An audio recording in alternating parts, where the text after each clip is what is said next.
आज इस वीडियो में संघ राज्य क्षेत्र के बाद नागरिकता को पढ़ेंगे। नागरिकता के बारे में क्या क्या प्रावधान है, नागरिकता कैसे प्राप्त की जा सकती है, कैसे वंचित किया जाता है और नागरिकता प्राप्ति के कितने तरीके हैं और इसके जो आर्टिकल हैं, महत्वपूर्ण आर्टिकल, इसके बारे में विस्तृत अध्ययन करेंगे।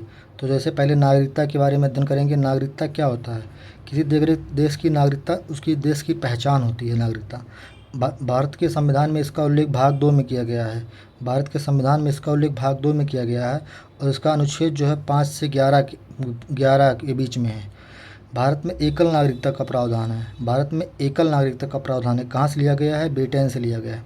तो सबसे पहले क्या है नागरिकता? क्या है नागरिकता? किसी देश की पहचान है। इसका उल्लेख कहाँ किया गया? भाग 2 में किया गया है और इसका उल्लेख अनुच्छेद 5 से 11 के बीच में किया गया है। और भारत में एकल नागरिकता का प्रावधान है। एकल नागरिकता का प्रावधान कहाँ से लिया गया है? ब्रिटेन से लिया गया है। एकल नागरिकता के प्रावधान का मतलब क्या है कि भारत में यह कोई नहीं कहेगा कि हम यूपी के भी हैं और हम यूपी के भी हैं और भारत के भी हैं, तो भारत के ही हैं, लेकिन ये नहीं, सिर्फ भारतीय नागरिकता है। ब्रिटेन अमेरिका में दोहरी नागरिकता है।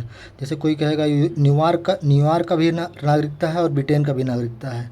भारत में एकल नागरिकता का प्रावधान इसलिए किया गया है कि भारत में बहुत ज़्यादा विविधता और भारत की एकता और अखंडता को बनाए रखने के लिए एकल नागरिकता का प्रावधान किया गया था। तो सबसे पहले क्या है नागरिकता क्या है? किसी देश की पहचान है। इसका उल्लेख भाग 2 में किया गया है। अनुच्छेद 5 से 11 तक में किया गया है। भारत में एकल नागरिकता का प्रावधान किया गया है क्योंकि भैया इसका भारत में एकता और अखंडता को बनाए रखने के लिए। एकल नागरिकता का प्रावधान कहाँ से लिया गया है? ब्रिटेन से लिया गया है। नागरिकता कैसे प्राप्त किया जाता है और नागरिकता कैसे वंचित किया जाता है? नागरिकता प्राप्ति के 5 तरीके हैं। नागरिकता प्राप्ति के कितने तरीके हैं? 5 तरीके हैं। कैसे याद करेंगे? एक अच्छा शब्द याद करना पड़ेगा, ब्रांड। Brand, BRAND, brand. नागरिकता प्राप्ति कितने तरीके हैं? 5 तरीके। तो ब्रांड ट्रिक है, ये क्या है भैया? ट्रिक है। नागरिकता प्राप्ति के 5 तरीके। बी से बर्थ, बाई बर्थ से, अगर कोई किसी माता पिता का जन्म भारत के नागरिक हैं और उसका जन्म भारत में हुआ तो भारत का नागरिक होगा बाई बर्थ से। आर फॉर रजिस्ट्रेशन से, मतलब अगर कोई व्यक्ति रजिस्ट्रेशन के माध्यम से भारत का नागरिकता प्राप्त कर सकता है। ए फॉर एरिया मिलाकर मतलब भूमि को मिलाकर भारत में। एन फॉर नेचुरलाइजेशन के खिलाफ, नेचुरलाइजेशन देशीकरण के माध्यम से। डी फॉर डिसेंट के माध्यम से, वंश परंपरा के अनुसार पे।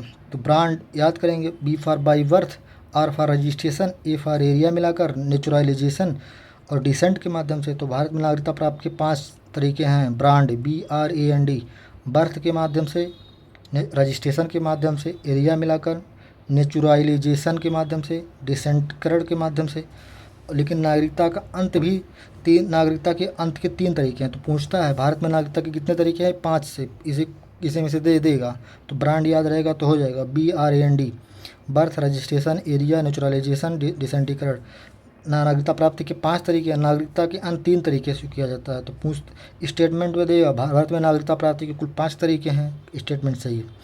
भारत में नागरिकता के समापन 3 तरीके से किया जाता है। स्टेटमेंट सही है। तो कौन कौन तरीके से नागरिकता समाप्त किया जाता है?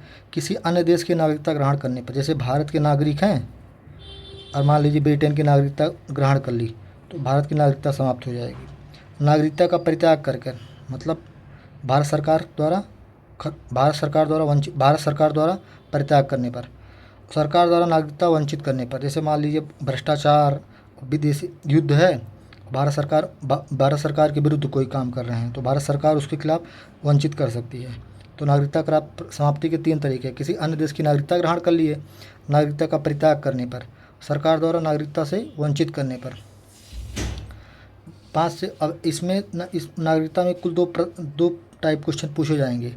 पहले कि अब किस आर्टिकल में क्या क्या है, नागरिकता प्राप्ति कितने तरीके हैं और नागरिकता प्राप्ति के कितने तरीके हैं, नागरिकता प्राप्ति के कितने तरीके हैं और नागरिकता समाप्ति कितने तरीके हैं, और इसके महत्वपूर्ण आर्टिकल 5 से 11 के बीच में जो दिया गया है। तो 5 से 8 के बीच में जो प्रारंभ में नागरिकता के बारे में बंद किया गया, मतलब भारत पाकिस्तान के बारे में इसका उल्लेख किया गया है। संविधान अनुच्छेद 5 के बारे में संविधान के प्रारंभ में नागरिकता का उपबंध किया गया है।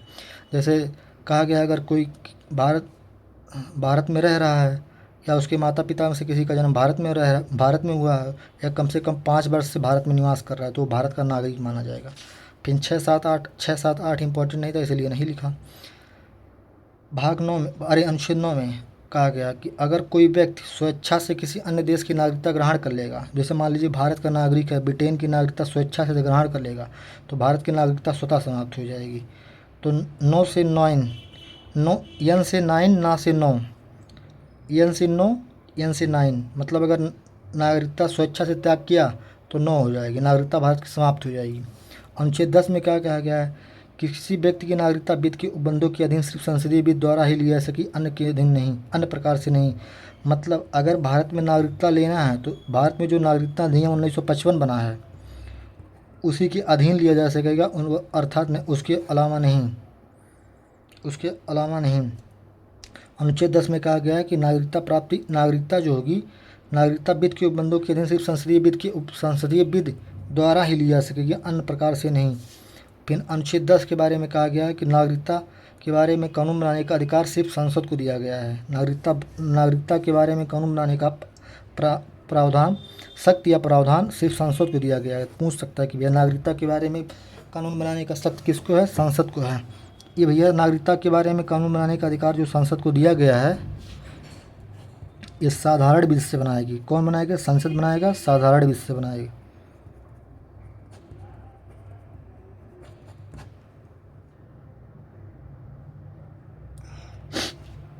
नागरिकता के बारे में इतना ही है, नागरिकता के बारे में इतना ही है भैया। इस वीडियो को ज़्यादा से ज़्यादा शेयर करिए, ज़्यादा से ज़्यादा सब्सक्राइब करिए और अपने दोस्तों के पास शेयर करिए। धन्यवाद भैया।